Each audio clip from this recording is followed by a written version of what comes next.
अगर गुस्से में कोई किसी को बोले कि मैं तुझे चींटी की तरह मसल दूंगा, तो इसमें चींटी शब्द का यूज इसलिए किया गया है क्योंकि वो बताना चाहता है कि तू चींटी की तरह मेरे सामने छोटा और कमजोर है। लेकिन हाल ही में चींटियों के बारे में मुझे एक ऐसा आर्टिकल पढ़ने को मिला जिसके बारे में शायद आप सोच भी नहीं सकते हैं। चींटियों को जब कभी भी कोई बीज सीड मिलता है तो वो उसको अपने बिल में ले जाने से पहले दो टुकड़ों में डिवाइड करती है। और वो ऐसा क्यों करती है? क्योंकि एक बीज को जब दो हिस्सों में आप बांट देंगे तो उसे जब जमीन के अंदर वो अपने बिल में ले जाएगी तो मॉइस्चर की वजह से वो अब अपने आप को जर्मिनेट करके, मतलब वो अंकुरित होके एक पौधे में कन्वर्ट नहीं होगा, इसलिए उसका जो खाना, वो जो बीज है, उसके पास सुरक्षित रहेगा। चींटियों के इस बिहेवियर के बारे में जब साइंटिस्ट ने और गहराई से रिसर्च किया तो उन्हें पता चला कि धनिये का जो बीज है वो अगर दो टुकड़ों में भी बढ़ जाए तो भी वो अंकुरित हो जाता है, उसमें से एक प्लांट पनप जाता है। लेकिन चींटियां उसी धनिये के बीज को अपने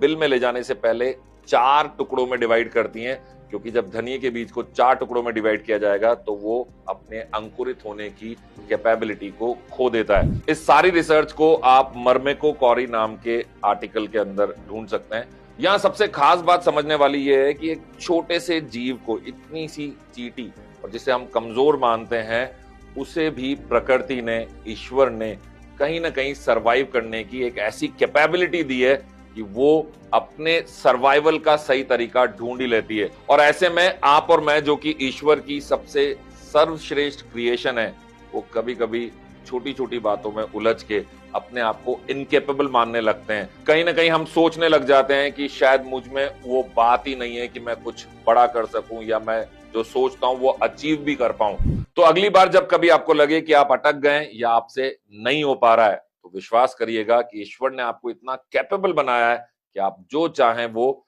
हासिल कर सकें।